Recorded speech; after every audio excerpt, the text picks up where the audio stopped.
Therefore,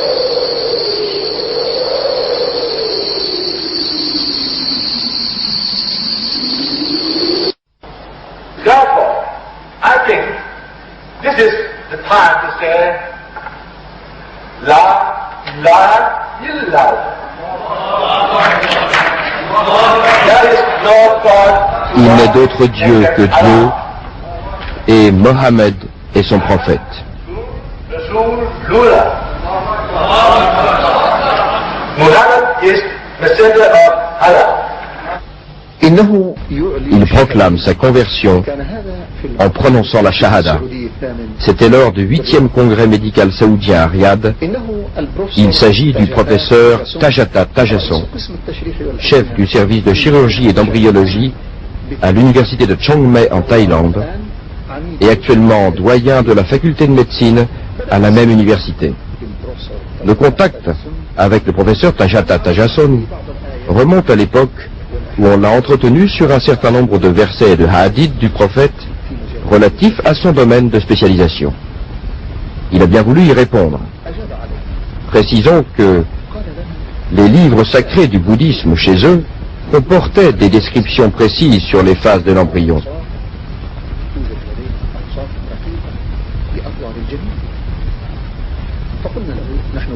Nous n'avons pas manqué de lui faire part de notre intérêt et de notre désir d'en savoir davantage.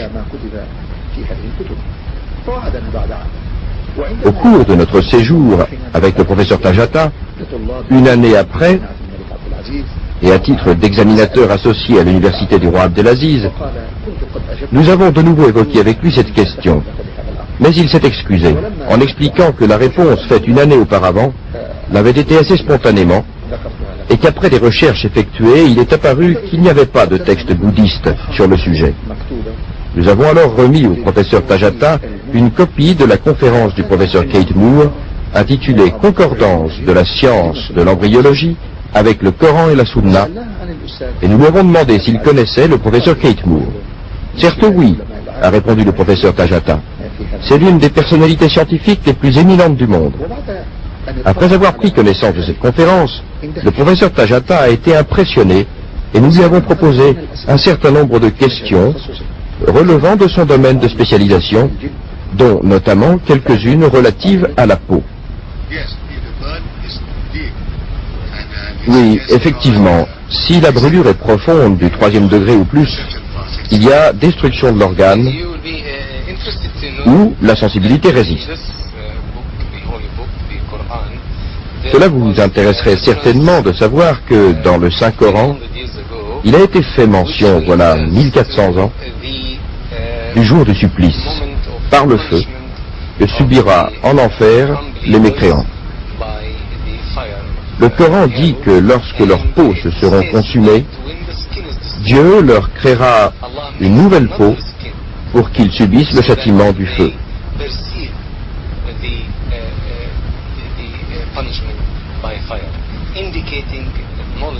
Ceci démontre une connaissance des terminaisons nerveuses de la peau.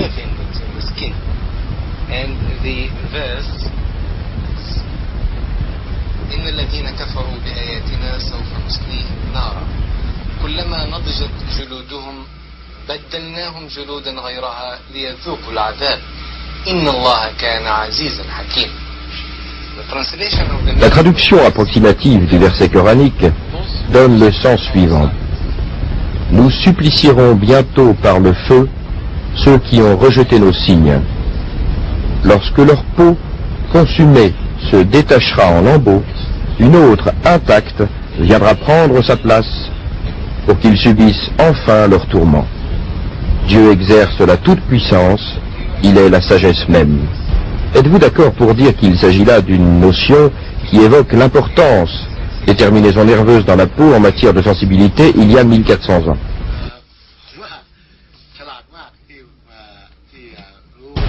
Effectivement, j'approuve cette approche. Il s'agit bien d'une connaissance de la sensibilité évoquée il y a très longtemps de cela. Parce qu'il est dit que celui qui commet un péché et qui subit le supplice du feu, qui consume sa peau, Dieu lui créera une nouvelle peau. que sa souffrance se renouvellera une nouvelle fois. Cela signifie, il était connu voilà 1400 ans,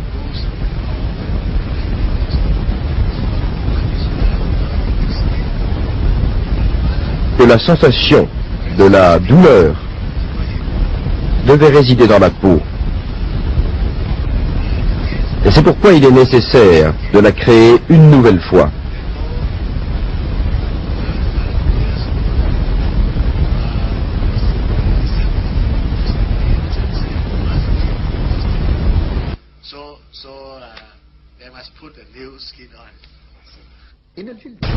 La peau est le centre de la sensibilité à la douleur. Si la peau est brûlée par le feu et consumée, cette sensibilité disparaît. Et c'est pour cette raison que Dieu punit les mécréants le jour du jugement dernier par le renouvellement successif de leur peau. Nous supplicierons bientôt par le feu ceux qui ont rejeté nos signes. Lorsque leur peau consumée se détachera en lambeaux, une autre intacte viendra prendre sa place pour qu'ils subissent enfin leur tourment. Un certain nombre de versets de hadith ont été choisis et proposés au docteur Tajata, auquel on demandait de nous dire s'il était possible que ces versets soient parvenus à Mohammed d'une source humaine. Il a répondu, cela ne peut être envisagé. D'où les tient-il alors, avons-nous dit? Cela ne peut provenir d'une source humaine, a poursuivi le docteur Tajata. Mais c'est à vous de nous dire d'où Mohammed a puisé toute sa science. C'est la révélation de Dieu l'omniscient, avons-nous répondu. Qui est Dieu? A dit le docteur Tajata. C'est le créateur de cet univers.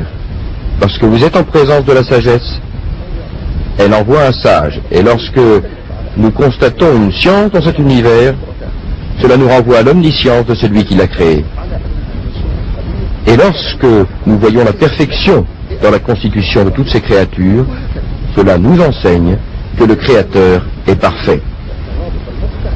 Lorsque vous voyez la miséricorde, elle témoigne qu'elle vient du miséricordieux. Et lorsque vous voyez l'ordre unique de cet univers, cela signifie que l'œuvre du Créateur est miraculeuse. Le professeur Tajata a entièrement souscrit à ces propos. Et de retour dans son pays, il a donné des conférences sur ce qu'il a vu et appris.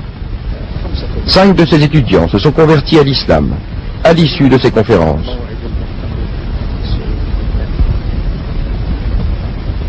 À l'occasion du 8e congrès médical saoudien, auquel il a été invité, le professeur Tajasson a suivi avec attention, durant 4 jours, et dans la grande salle réservée au thème du miracle médical dans le Coran et la Sunna, les interventions de bon nombre de professeurs musulmans et non musulmans qui ont abordé le phénomène du miracle scientifique dans le Coran et la Sunna. À l'issue de ces séances, le docteur a pris la parole. Au cours de ces 2-3 dernières années, je me suis intéressé au Coran que le Cheikh Abdelmajid Zerbani a eu l'amabilité de me donner l'an passé. J'ai à mon tour donné au professeur Chainbourg des conférences de Cheikh Zerdani. Il m'avait sollicité pour les lui traduire dans la langue thaïlandaise.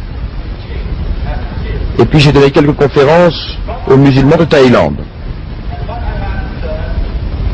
Au monde que j'ai honoré, comme vous pouvez le constater dans le film, j'ai présenté mes études et je suis convaincu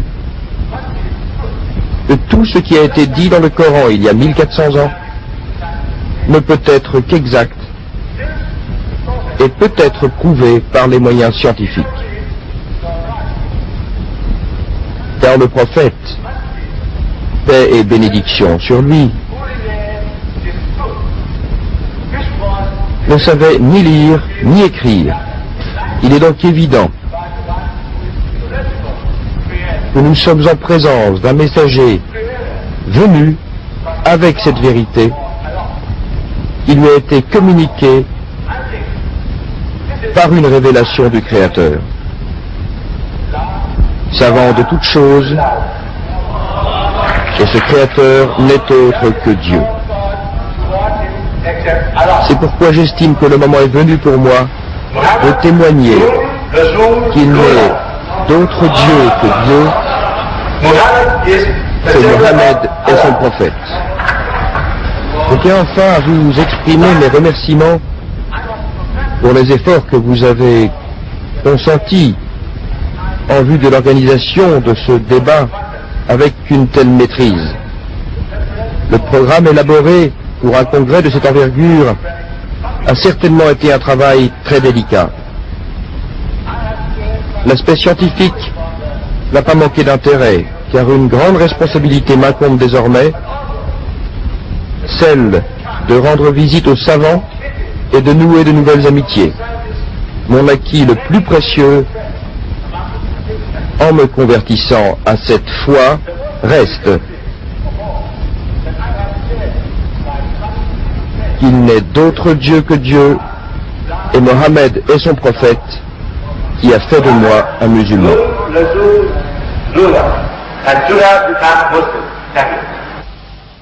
وصدق الله القائل وقل الحمد لله سيريكم آياته فتعرفونها. بسم الله الرحمن الرحيم. ويرى الذين أوتوا العلم الذي أنزل إليك من ربك هو الحق ويهدي إلى صراط العزيز الحميد. صدق الله العظيم.